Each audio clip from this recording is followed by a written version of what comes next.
প্রিয় ছাত্রছাত্রীরা, আশা করি তোমরা সকলে খুব ভালো আছো। আজকে আমরা filling in the blanks with right forms of verb এটার উপর একটা ভিডিও ক্লাস করছি। তো এই সম্বন্ধে প্রথম ক্লাসটা করে দেওয়া হয়ে গেছে, সেটা তোমরা খুব ভালো করে দেখেছো আশা করি, এবং তোমাদের খুব ভালোই লেগেছে।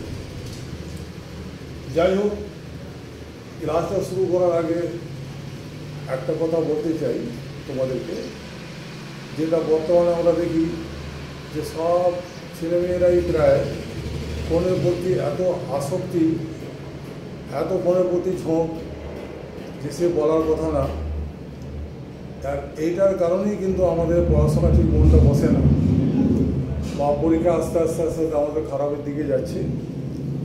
যাই হোক, ক্লাস করার আগে এটার জন্য এটা ফোনটা নিয়ে এই জন্য কিছুটা বলতে চাই, যাতে তোমরা একটু সাবধান হয়ে যাও, নিজের ভবিষ্যতের কথা একটু ভাবো, সেই জন্যে। তো আমরা দেখছি আজকাল যে ছাত্রছাত্রীর মন পড়াশোনা ঠিক বসছে না। আর লেখাপড়ায় মনটা বসবে কেন? মনটা তো এখন ফোনের দিকেই বেশি। তাই বলছি যে পড়াশোনা ভালো করে থাকবে কেন মনে? মনটা তো পড়াশোনায় নেই, মনটা খালি ফোনে। তো আজ বর্তমানে আমাদের মন সেই জায়গা থেকে একটু সরিয়ে দিতে হবে, পড়াশোনার দিকে একটু মনটা দিতে হবে। দেখা যাবে যে নিশ্চয়ই আমরা এগিয়ে যাব।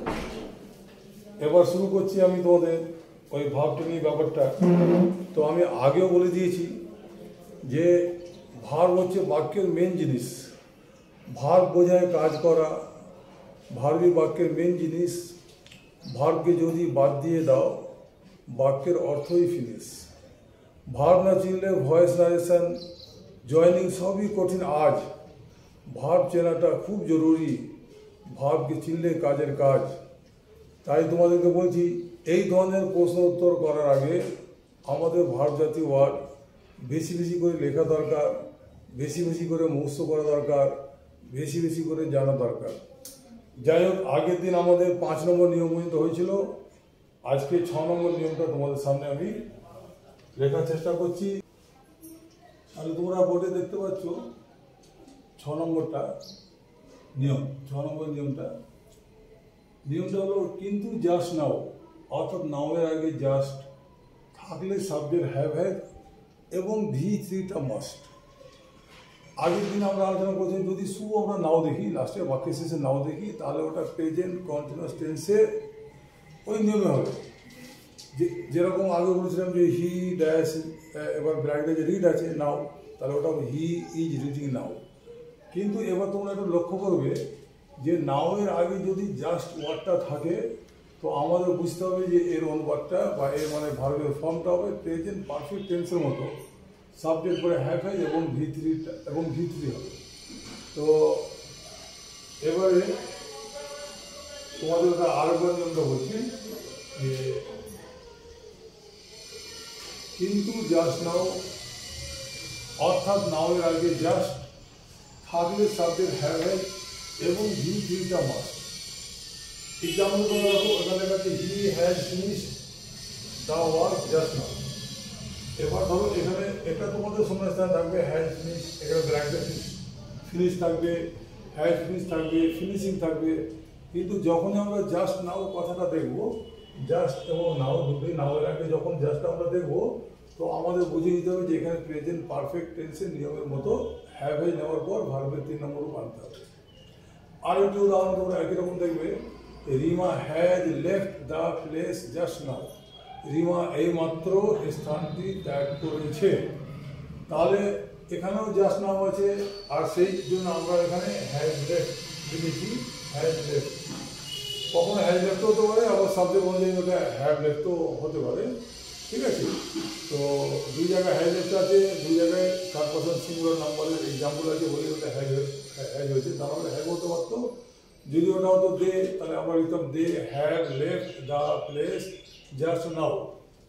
ঠিক আছে, তাহলে তোমাদের কাছে পরিষ্কার হয়েছে যে নাও থাকলে, শুধু নাও থাকলে ওটা প্রেজেন্ট কন্টিনিউয়াস টেন্সে ভার্ব নেবে, আর জাস্ট নাও থাকলে প্রেজেন্ট পারফেক্ট টেন্সের ভার্বটা দরকার সেখানে। এবার 7 নম্বরের নিয়মের দিকে তাকাও। লেট আস এর পর মিট হবে, লেট আসের পর মিট হবে, হবে না তো মেক।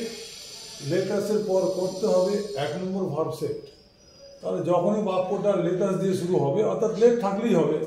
হ্যাঁ, লেট হিম গো, আমরা এরকম টাইপের এক্সাম্পল বলতে পারি। লেট আস যে থাকবে, লেটের বই যে আসি থাকবে এমন কোনো ব্যাপার না, কিন্তু মেন কথা হচ্ছে যে সেন্টেন্সে লেট দিয়ে শুরু হলেই সেখানে আমরা জানবো যে সেখানে ভার্বের 1 নম্বর রূপই হবে। কাজেই নিয়মটা আমি আরেকবার বলছি।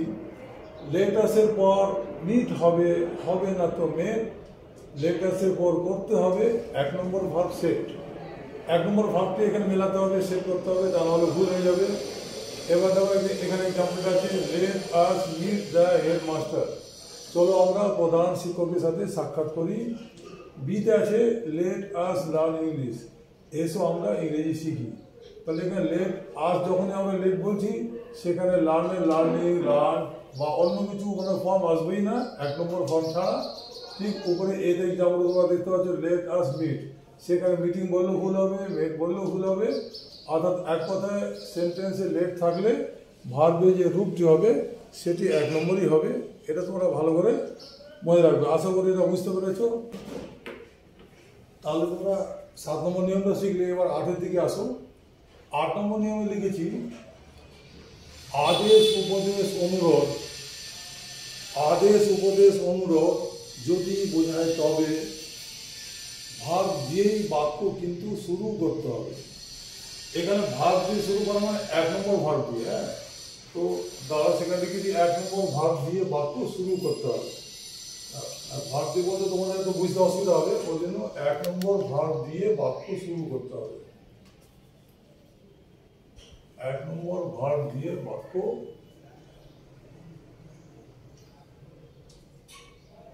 আর কথা আমি বলছি, ভালো করে শোনো। আদেশ উপদেশ অনুরোধ যদি বোঝায় তবে 1 নম্বর ভার্ব দিয়েই বাক্য শুরু করতে হবে। এরূপ বাক্যের একটাই সাবজেক্ট, সেটা হলো ইউ। ইউটা আবার উজ্জ থাকে, ভুলো না কবু। তাহলে সেখানে একদম একেবারে পরিষ্কার হয়ে গেল যে আমরা যখন কাউকে আদেশ করব, যখন কাউকে উপদেশ দেবো, বা যখন কাউকে আমরা অনুরোধ করব, সেই সময় ভার্বটাই বাক্যের শুরুতে আসে এবং ভার্বটা হবে 1 নম্বর। অ্যাজ ফর এক্সাম্পল, এখানে দেখো লেখা আছে ডু সো, এরূপ করো। এরূপ করো অর্থাৎ এখানে সবসময় কিন্তু দুটো উজ্জ আছে, যে তুমি এরূপ করো বা তোমরা এরূপ করো। বিতে লেখা আছে স্পিক দ্য ট্রুথ, সত্য কথা বলো। কে বলবে? যাকে উপদেশ দিচ্ছি, অর্থাৎ তুমি সত্য কথা বলো বা তোমরা সত্য কথা বলো। ঠিক আছে। তারপর ধরো লেখা আছে ইট এ ম্যাঙ্গো, একটি আম খাও। তোমাকে আম দিলাম, আম খেয়ে নাও। তাহলে এটা কী করছি? তোমাকে আদেশ করছি যে আমটা খেয়ে নাও। তারপরে যখন আমরা অনুরোধ করবো, সেখানে প্লিজ বা কাইন্ডলি ওয়ার্ডটা আমরা ব্যবহার করি। তো তোমরা দেখতে পাচ্ছ লেখা আছে প্লিজ হেল্প মি, দয়া করে আমাকে সাহায্য করো। কে করবে? তুমি করো বা আপনি করবেন সাহায্যটা আমাকে। ঠিক আছে। কাজেই এটা বোঝা গেল যে যখনই আমরা কাউকে আদেশ দেবো, উপদেশ দেবো বা অনুরোধ করবো, তখন আমরা ভার্ব দিয়ে বাক্যটা শুরু করবো। শুধু অনুরোধমূলক বাক্যে প্লিজ কথাটা আগে লেখা থাকে, তা না হলে তোমরা লক্ষ্য করতে পারছো ABCতে সব ভার্ব দিয়ে বাক্যগুলো শুরু করা আছে। এবারে আমি 8 বা 9 নম্বরটা তোমরা আমি বোর্ডে লিখলাম, ভালো করে দেখো, বোঝার চেষ্টা করো। এভরিডে, ডেলি, রেগুলারলি কিংবা অ্যাট প্রেজেন্ট, এইসব ওয়ার্ড পেলে 1 নম্বর ভার্ব, অর্থাৎ প্রেজেন্ট। তাহলে প্রেজেন্ট ভার্বটা আসবে এইসব ওয়ার্ড পেলে। এভরি মর্নিং হোক, এভরিডে হোক, ডেলি হোক, এইসব ওয়ার্ডগুলো একটু খেয়াল রাখলে অনেক কাজ হয়ে যাবে। এবার তোমরা এক্সাম্পলের দিকে তাকাও। এতে লেখা আছে এভরিডে দে কাম হিয়ার। তো এখানে কামটা শূন্যস্থানে আছে, ধরো তোমাদের ড্যাশে ব্র্যাকেটে থাকলো কাম, কামিং, কেম। তখন এভরিডে কথাটা যদি খেয়াল রাখে, তোমাদের এই ছন্দ যদি খেয়াল রাখে, এভরিডে, ডেলি, রেগুলারলি কিংবা অ্যাট প্রেজেন্ট, এইসব ওয়ার্ড পেলে 1 নম্বর ভার্ব, অর্থাৎ প্রেজেন্ট। এটা খেয়াল রাখলে অনেক কাজ। তাহলে এভরিডে আমরা ওয়ার্ডটা দেখার জন্য এখানে কাম 1 নম্বর ভার্বটা লিখেছি। দ্বিতীয় দেখো চিলড্রেন প্লে হিয়ার ডেলি, শেষের দিকে লেখা আছে ডেলি। ডেলি মানে রোজ রোজ, প্রতিদিন। বাচ্চারা এখানে ডেলি খেলা করে, রোজ রোজ এখানে খেলা করে। তাহলে ডেইলি থাকাতে এখানেও ভার্বটার এক নম্বর রূপ নেওয়া হয়েছে প্লে। ব্র্যাকেটে ধরো তোমাদের লেখা আছে প্লে, প্লেইং, প্লেড, কিন্তু সেখান থেকে বেছে নিয়ে আমাকে প্লেটে লিখতে হবে এখানে। বুঝতে পারছো তো? আচ্ছা, এবারে সি একটা এক্সাম্পলটা দেখতে পারো। সি এর এক্সাম্পলে উদাহরণে লেখা আছে Dipa will sit for the HS exam in 2025. Dipa will sit for the HS exam in 2025. ও এটা লেখা তো ভুলে গেছি দাদা, এটা একটু বাদ হয়ে যাবে, পরে বাদ দিতে হবে। আচ্ছা, তাহলে সেটা তোমরা দেখো লেখা আছে আই গো দেয়ার রেগুলারলি। যেখানে রেগুলারলি ওয়ার্ডটা আছে, রেগুলারলি মানে নিয়মিতভাবে, আমি সেখানে নিয়মিতভাবে যাই, সেই কারণে রেগুলারলি আসাতেও এখানে এক নম্বর ভাব গোটা ব্যবহার হলো। লাস্টে দেখো ডিতে লেখা আছে at present we live in a village. বর্তমানে আমরা একটা গ্রামে বাস করি। তাহলে এখানে দেখো উই এর পরে লিভ এক নম্বর ভাব ব্যবহার করা হয়েছে, লিভ। তো এটা বোঝার উপায়টা হলো এখানে লেখা আছে অ্যাট প্রেজেন্ট মানে বর্তমানে, মানে এখনই আমরা মানে একটা গ্রামে বাস করি। তো এখানে এই জন্য এক নম্বর ভার্ব ব্যবহার করা হলো। তাহলে বেশ কয়েকটা ওয়ার্ড, এবং প্রত্যেকটা নিয়মে আমি কয়েকটা ওয়ার্ড দেখাচ্ছি, সেই কয়েকটা ওয়ার্ড যদি আমরা ঠিকঠাকভাবে যদি খেয়াল রাখি, ছন্দ বা নিয়ম খেয়াল রাখি, তাহলে ভার্ব দিয়ে শূন্যস্থান করাটা আমাদের কাছে কোনো বড় ব্যাপার নয়, একেবারে সোজা। যেটাকে আমরা খুব কঠিন ভাবতাম, সেটা এই ছন্দগুলো যদি তোমরা ভালো করে মনে রাখো বা বারবার যদি এই ভিডিওটা চালিয়ে দেখো, তো তোমাদের কাছে ব্যাপারটা একেবারে সোজা লাগবে। ঠিক আছে? তাহলে এখন তোমরা দেখো বোর্ডে 10 নম্বর নিয়মটা লিখেছি।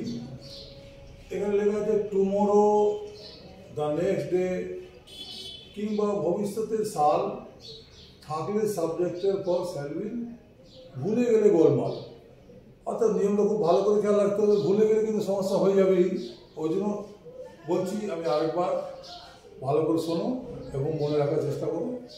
টুমোরো, দ্য নেক্সট ডে, কিংবা ভবিষ্যতের সাল, থাকলে সাবজেক্টের পর শ্যাল উইল, ভুলে গেলে গোলমাল। তাহলে ভবিষ্যৎ সূচক যে কোনো ওয়ার্ড যদি তোমরা পাও, সেখানে কিন্তু বুঝতে হবে যে তাহলে শ্যাল উইলের পরে ভার্বের এক নম্বর রূপ। এখন তোমার মনে প্রশ্ন জাগতে পারে যে শ্যালটা কোথায় বসাবো, উইলটা কোথায় বসাবো। বর্তমানে এখন মানে শ্যালের ব্যবহারটা আস্তে আস্তে উঠতে চলেছে। অনেকেই সমস্ত জায়গাতে উইলটাই ব্যবহার করছে, বহুত বইতে সেটাই দেখা যাচ্ছে। কিন্তু তবুও যখন শ্যাল উইল লেখা আছে, আমাদের খেয়াল রাখতে হবে যে শ্যালটা কোথায় বসবে। সেটা হচ্ছে আই আর উই এর পর শ্যাল, এটাই মনে রাখবে। আই আর উই এর পর শ্যাল, আর বাকি সমস্ত ক্ষেত্রে উইল হবে। এবার উদাহরণের দিকে তোমরা এসো। এদের লেখা আছে we shall go to Digha tomorrow. আগামীকাল আমরা দীঘায় যাব। তাহলে এখানে যেহেতু উই আছে ফার্স্ট পারসন, ওই জন্য ওখানে শ্যাল গো লেখা হলো। আর এখানে আমরা কী করে বুঝতে পারছি, টুমোরো শব্দটা আছে, টুমোরো মানে আগামীকাল, এটা হচ্ছে ভবিষ্যৎ সূচক শব্দ। তো টুমোরো দেখার পরে বুঝতে হবে আমাদের যে এখানে ভার্বটা হবে কিন্তু ফিউচারে। সুতরাং ব্র্যাকেটে যদি তোমাদের লেখা থাকে go, will go, shall go, going, went, তো আমাকে ওখান থেকে ওই মানে ভবিষ্যৎ সূচক যে ভার্বটাই সেটাই ভাবতে হবে। বিয়ের এক্সাম্পল তোমরা দেখো, লেখা আছে they will learn English from the next day. এর মানেটা হলো পরের দিন থেকে তারা ইংরেজি শিখবে। পরের দিন থেকে মানে পরের দিন তো আজকের হয়নি, সেটা আসবে, আগামীকাল সে দিনটা আসবে, পরের দিন। সে কারণে এখানেও ভার্বের সাথে উইল জুড়ে দেওয়া হয়েছে। উইল লার্ন, এটা হচ্ছে ভবিষ্যৎ সূচক ভার্ব, যে ভার্বটা ভবিষ্যৎকে ইন্ডিকেট করে। এটাকে ফিউচার ইনডেফিনিট বা সিম্পল ফিউচারও বলতে পারো। ঠিক অনুরূপভাবে এবার সি এর এক্সাম্পলটা দেখো, Dipa will sit for the HS exam in 2025। নিশ্চয়ই বুঝতে পারছো এখন 2024 চলছে, 2024 চলছে, সুতরাং 2025 আসতে এখনও বাকি আছে, এটা ভবিষ্যতের কথা। সেই কারণে এখানে উইল সিট আমরা লিখবো, উইল সিট। দীপা 2025 সালে উচ্চ মাধ্যমিক পরীক্ষায় বসবে। তাহলে উচ্চ মাধ্যমিক পরীক্ষা 2025 সালে বসবে। 2025 সাল যেহেতু আসতে বাকি আছে, সেই জন্য আমরা উইল সিটটা লিখবো, অর্থাৎ ফিউচারের ভাবটা লিখবো। তো শ্যাল উইল পরে সাবজেক্ট পরে শ্যাল উইল, আর শ্যাল উইল পরে আমরা লিখবো মানে ভার্বের এক নম্বর রূপ। শ্যাল উইল পরে সবসময় ভার্বের এক নম্বর রূপ আসে, আর এখানে শ্যাল উইলের উপর জোর দেওয়া যায় জন্য যে ফিউচার বোঝালি শ্যাল উইল আর তার সাথে ভার্বের এক নম্বর রূপ, এটা খেয়াল রাখতে হবে।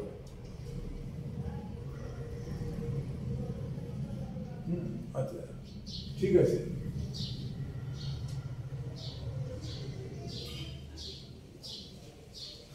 বন্ধ করো। এটা তো আছে। তাহলে তোমরা দেখো 11 নম্বর নিয়মটা, এখানে লেখা আছে স্টোরি বায়োগ্রাফি লেখার সময় ভার্বকে করো পাস্ট, ঘেরা অংশে, অর্থাৎ ঘেরা অংশটা এখানে লাগানো আছে ঘেরা দিয়ে, এখানে V1 লেখা আছে, ঘেরা অংশে প্রেজেন্টের ভার্ব মনে রাখাটা মাস্ট।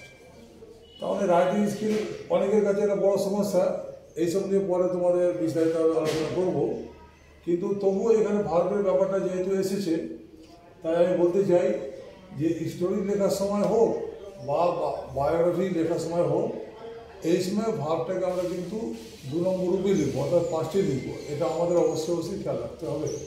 ঠিক আছে, এবার স্টোরি লেখার ভিতরে কয়েকটা বাক্য তোমাদের লিখে দেখাচ্ছি। Once there was a farmer, কোনো এক সময় একটা চাষি ছিল, হি হ্যাড 3 সন্স, যেহেতু এটা গল্প, চাষির গল্প তোমরা পড়েছো, চাষির কয়েকটি গল্প আছে বইতে, তাহলে হি এর পরে এখানে হ্যাড মানে এখানে হ্যাড লিখতে হবে। He had 3 sons, his sons always quarrel, তার ছেলেরা সবসময় ঝগড়া করতো। হ্যাঁ, নিজেদের মধ্যে সবসময় ঝগড়া করতো। যদি কোনো ছেলেরা মেয়েরা নিজেদের মধ্যে ঝগড়া করে তো তাদের পিতামাতা তো খুশি থাকতে পারে না। তোমাদেরকেও বলি, তোমরাও কিন্তু নিজেদের মধ্যে কখনোই ঝগড়া করবে না, এটা ভালো না। এরপর দেখো, this made the farmer unhappy, এই জিনিসটা চাষিকে দুঃখিত করে তুললো, অখুশি করে তুললো, মেড মানে করে দিল।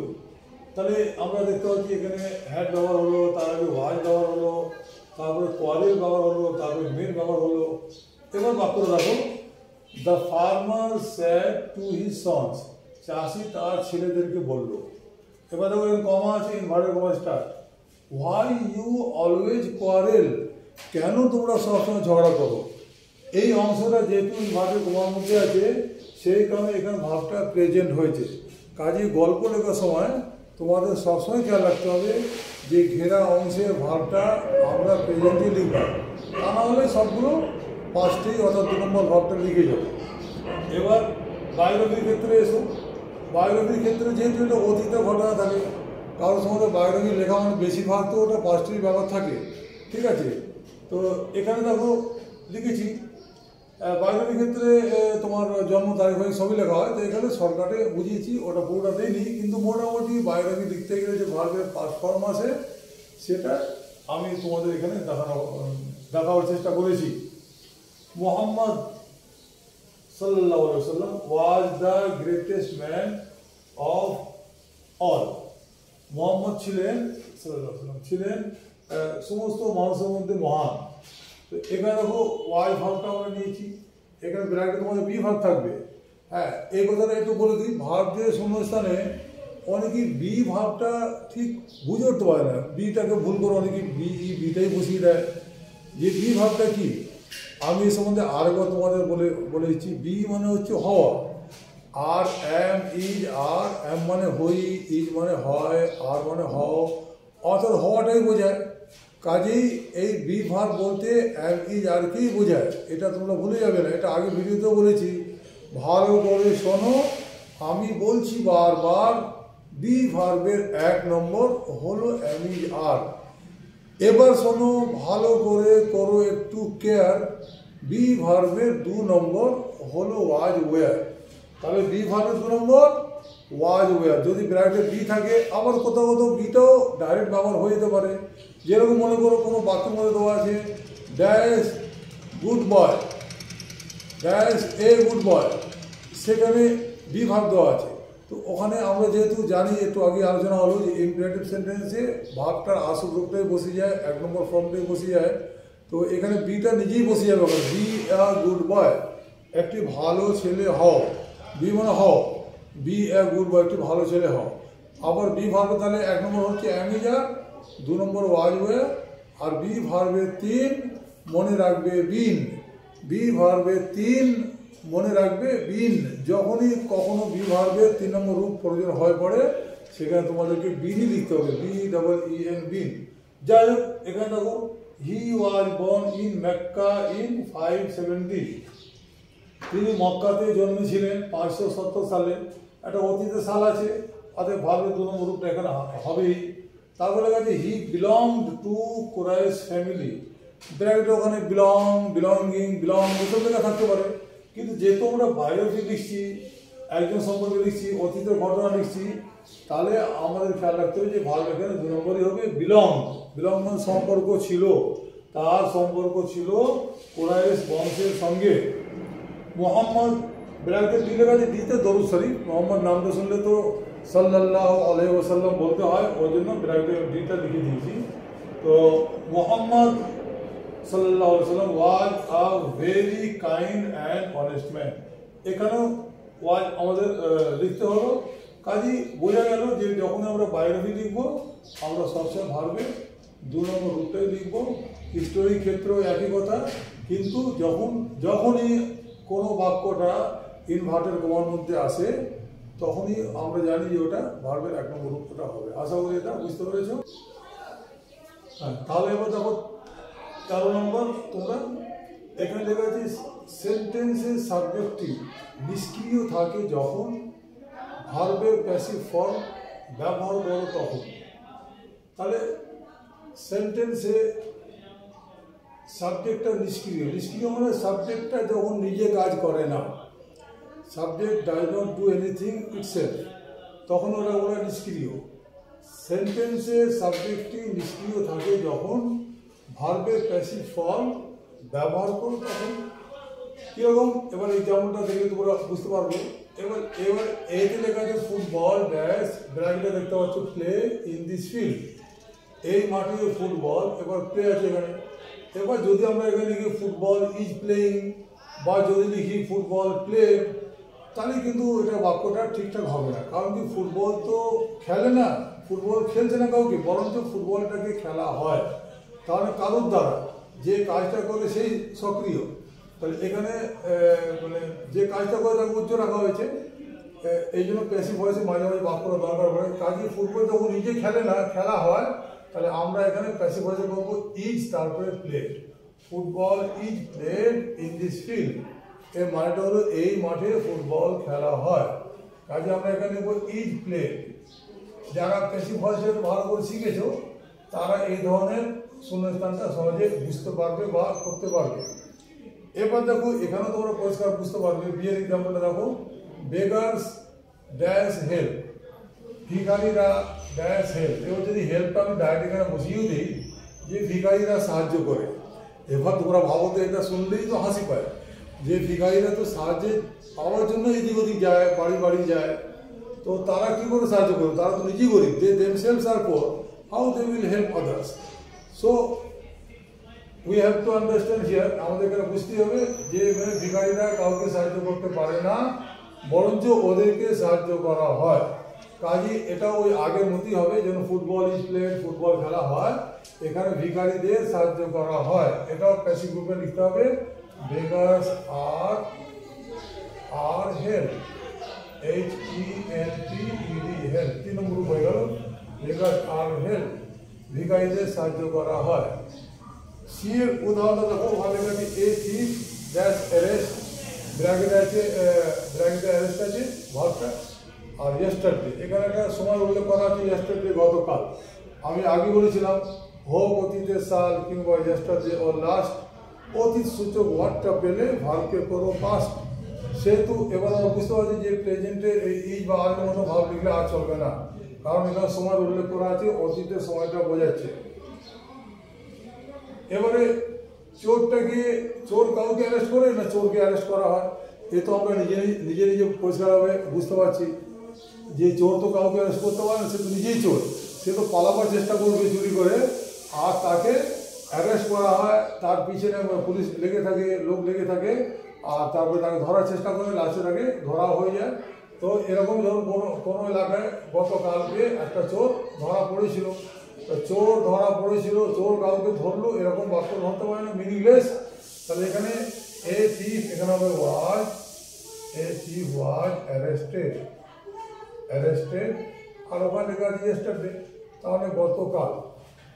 arrested. A thief was arrested yesterday. গতকাল একটি চোর ধরা পড়েছিল। কাজে যখন তোমরা দেখবে যে এমন সাবজেক্ট আছে যেটা নিজে নিজে কাজ করতে পারে না, সেই সব ক্ষেত্রেই কিন্তু সাবজেক্ট পরে ইজ আর V3 অথবা সাবজেক্ট পরে ওয়াজ ওয়ার V3 বা অন্য প্যাসিভ ফর্মও ব্যবহার হতে পারে। তো যাই হোক, এটা খুব ভালো করে পয়েন্টটা তোমরা খেয়াল রাখবে। এখানে অনেকেই ভুল করে বসে বেশিরভাগ। তো ভার্বের জ্ঞান ঠিকঠাক মতো এলে এটাও অনেকটাই পরিষ্কার হয়ে যাবে বলে আমি আশা করি। এবার 14 নম্বর নিয়ম, আর এই নিয়মটা হচ্ছে খুব বেশি ইম্পর্টেন্ট, খুব বেশি গুরুত্বপূর্ণ। তোমরা কিছু মনে করো না ছাত্রছাত্রীরা, তোমাদের একটা কথা বলি যে এই নিয়মটাই কিন্তু বেশিরভাগ ছেলেমেয়েরা ভুল করে। তোমরা অনেকেই ভুল করো। এটা এতবার করে বলি, এতবার করে বোঝাই, তবু ভুল হয়ে যায়। কিন্তু কেন হবে ভুল, যদি তোমরা একটু মানে বোঝার চেষ্টা করো, ভালো করে যদি একটু মনে রেখে দাও। তো নিয়মটা বলছি, আইইউ ছাড়া যদি দেখো সাবজেক্টটি এক বছর, এস যোগ করে ভার্বকে করো বহু বচন। এটা সিম্পল প্রেজেন্ট টেন্সে হয়, যেমন বাংলা বাক্যে শেষে হস্যই ও অন্তস্থ এটা অসুবিধা থাকে। তো আমি বলি বাক্যের শেষে হস্যই ও অন্তস্থ এটা হস্যিকার থাকলে সাবজেক্টের উপর ভার্বের 1 নম্বর দরকার। এবার 1 নম্বর সাথে এস কমন যোগ হয়, সেটা যদি নিয়মটা লেখা আইইউ ছাড়া যদি দেখো সাবজেক্টটি এক বচন, এস যোগ করে ভার্বকে করো বহু বচন। এবার এস আর ইএস এর ব্যাপারটা বলা আছে। আমি ভাবছি যে তাহলে কখন এস বা কখন ইএস, এটাও তো একটা ব্যাপার আছে। তোমরা জানবে, খেয়াল রাখবে। সব কিছু তো লেখা সম্ভব না, অনেক বড় ব্যাপার হয়ে যাবে। তবু তোমাদের বোঝাচ্ছি, যদি কোনো ভার্বের নাউনের শেষে যে কারণে আমরা ইএস যোগ করি, যেরকম নাউনের শেষে CH, SH, SS, S, X, Z, O এইসব থাকলে আমরা ইএস যোগ করি। ভার্বের ক্ষেত্রে একই ব্যাপার। যদি কোনো ভার্ব শেষে ও থাকে, যেমন গো, তাহলে আমরা ইএস যোগ করবো গোস। যদি ক্যাচ যদি ভার্ব হয়, আমরা ইএস যোগ করবো ক্যাচেস। এইভাবে ওই নাউনের যে নিয়মটা আছে, ভার্বের একই নিয়ম আছে। ঠিক আছে? তাহলে এবার তোমরা দেখো আইইউ ছাড়া, মানে আমরা খালি খেয়াল রাখবো যে আইইউ ওয়ার্ডটা। এর আগে তোমরা হয়তো শুনেছো অনেক মাস্টারমশাইয়ের কাছ থেকে, বা অনেক বইতেও লেখা আছে যে থার্ড পারসন সিঙ্গুলার নাম্বার হলে, অর্থাৎ সাবজেক্ট যদি থার্ড পারসন সিঙ্গুলার নাম্বার হয়, তাহলে ভার্ব শেষে এস বা ইএস যোগ করতে হবে। ওটাও খেয়াল রাখতে পারো যদি পারো, কিন্তু বেশিরভাগ ছেলেমেয়েরা ওটা খেয়াল রাখতে পারে না। আইইউ বললে তো সমস্যা মিটে গেল। আইইউ যখন থাকবে তার সঙ্গে কোনো দিনই ভার্বে এস বা ইএস যোগ হবে না। আর আইইউ ছাড়া যদি একজন কাউকে বোঝায় বা একটা কিছু যদি বোঝায়, তাহলে অবশ্যই সেই ভার্বের শেষে এস বা ইএস যোগ করতে হবে। ওই জন্য তোমরা একটা বারবার খেয়াল রাখবে যে আইইউ ছাড়া যদি দেখো সাবজেক্টটি এক বচন, এস ইএস যোগ করে ভার্বকে করো বহু বচন। এখানে কয়েকটা উদাহরণ আমি দেওয়ার চেষ্টা করেছি আইএলইউ দিয়ে। তোমরা লক্ষ্য করবে এখানে আইএলইউর সাথে কোনো দিনই ভার্বের এস যোগ নেই। যেমন I go, you go, I run, you run, I play, you play, I eat, you eat, I read, you read. এরকম তোমরা আরো অনেকগুলো প্র্যাকটিস করতে পারো। যেরকম I write, you write, I jump, you jump, I clean, you clean, I try, you try, মানে অনেক। যত তোমরা আই আর ইউতে ভার্বটা, যে কোনো ভার্বটা নাও না কেন, যদি সিম্পল প্রেজেন্টের হয়, তাহলে কোনো জিনিস সেখানে এস বা ইএস যোগ হবে না। আই আর ইউ খেয়াল রাখাটা কি আর এত তো বড় ব্যাপার নয়। যেমন আমরা আমাদের মানে পিতামাতাকে বলি আই লাভ ইউ, পিতামাতাও আমাদের বলেন। ঠিক আছে? আমরা টিচারদের বলি যে আই লাভ ইউ স্যার। তো এরকম আই আর ইউ সম্পর্কটা তো এরকম গাঢ় সম্পর্ক, যার জন্য আই ইউ আশা করি তোমরা খেয়াল রাখবে। এবার লক্ষ্য করো আইইউ ছাড়া এবার কথা দেখা যাচ্ছে, আইইউ ছাড়া যদি সাবজেক্ট এক বচন হয়, ভাবটা তখন বহু বচন হয়ে যাবে। বুঝতে পারছো? আইইউ ছাড়া মানে ঠিক উল্টে যাবে, এক কথা মানে উল্টোটা। আইইউতে কোনোদিন এস বা ইএস যোগ হবে না, তোমরা পাশে দেখলে। এবারে খালি উল্টাতে হবে যে এক বচন থাকলে বহু বচন, আর বহু বচন থাকলে এক বচন। এবার দেখো এখানে লেখা আছে বয়টা এক বচন, এখানে বহু বচন হয়ে গেল রিডস, এস যোগ হয়ে গেল। এবার রিনা এক বচন, একটা মেয়ের নাম এক বচন, তাহলে এখানে গোয়ের সাথে ইয়ে যোগ করলো, গোস, রিনা যায়। হি মানে সে, কোনো একটা ছেলে, কোনো একটা লোক, তাহলে হি বলতে কোনো একজনকে বোঝাচ্ছে, যার কারণে সিঙ্গুলার এক বচন হলে এদিকে বহু বচন রানস করা হলো। ঠিক সেরকম দেখো দা বার্ড, পাখিটি, পাখিটি ওড়ে বা পাখি ওড়ে, এখানে ফ্লাই FLY ফ্লাই হয়, কিন্তু আই এর পরে যোগ করতে ওয়াই আগে যেহেতু এর কনসেন্ট আছে ওই জন্য ওয়াইটা তুলে আই আর ইয়ে যোগ করা হলো, ঠিক আছে। তো ফ্লাইকে ফ্লাই করা হলো, যেহেতু বার হচ্ছে এক বছর, এখানে ফ্লাই করা হলো। ডগ ডগ হলো কুকুরটি বা কুকুর, এখানে বাস এস যোগ করা হলো। কেন এখানে এক বছর হলে বছরে ঠিক উল্টে দিতে হবে, বারবার বলছি একই কথা, বছরটা ঠিক উল্টে দিতে হবে। এবার লক্ষ্য ঠিক নিচে দিকে তাকাও, সাবজেক্টটা সব কটা বহু বচনে দেওয়া আছে। তো সাবজেক্ট যখন সব কটা বহু বচনে দেওয়া আছে এবং এই জায়গায় না আছে আই, না আছে ইউ, তাহলে বহুবচন থাকলে আমরা এক বচন করবো। কারণ উপরে বলেই দেওয়া আছে, আমি আরেকবার বলছি যে আই ইউ ছাড়া যদি দেখো সাবজেক্টটি এক বচন, SES যোগ করে ভাগকে করো বহুবচন করলাম। কিন্তু আমরা তো এখানে এক বচন দেখতে পাচ্ছি না সাবজেক্ট, এখানে বহুবচন দেখতে পাচ্ছি। বহুবচন যদি হয় তাহলে ভাগটা অবশ্যই হবে এক বছর। যখন বয়স আগে ছিল বয়, তা আমরা লিখলাম রিডস, এখন হলো বয়স, তাহলে লিখবো রিডস, চেষ্টা পাচ্ছি না, ভালো করে লক্ষ্য করো। আগে ছিল ছোট একটা মেয়ের নাম রিনা, তাহলে আমরা লিখলাম গোস, ইয়ে যোগ করলাম। কিন্তু এখন রিনা অ্যান্ড টিনা দুজন চলে এলো, বহুবচন হয়ে যাওয়াতে এখানে ইয়েসটা বাদ চলে গেল, হয়ে গেল গো। আগে ছিল হি, মানে যে কোনো একজন, হি রানস, এবার চলে এলো দে, দে রান, দে রান, দেটা বহুবচন, তাহলে এখানে লিখলাম রান, দে মানে তারা। এবার বার্ডস, আগে ছিল বার্ড বলে এখানে আই ইয়ে যোগ করা হলো, ফ্লাইস করে, এখন বার্ড যখন যেহেতু বহুবচন তাহলে লিখবো আমরা ফ্লাই। অনুরূপভাবে ডগস যেহেতু বহুবচন আমরা লিখবো বার্ড। এই জিনিসটা যতগুলো ভাগ দিয়ে শূন্যস্থান করালাম তার মধ্যে এই জিনিসটা কিন্তু খুব অতি গুরুত্বপূর্ণ জিনিস, খুব ভালো করে তোমরা এটা বারবার করে দেখবে। অর্থাৎ দুটি যদি আইউ ছাড়া দুটি যদি প্লুরাল হয় ভুল হয়ে যাবে। যদি কেউ লেখে বয়েস আবার লেখো রিডস তাহলে তো ভুল হয়ে যাবে। যদি কেউ লেখে বয় আবার লেখো রিড তাহলে ভুল হয়ে যাবে। অর্থাৎ দুটো সিঙ্গুলার হলেও ভুল আর দুটো প্লুরাল হলেও ভুল।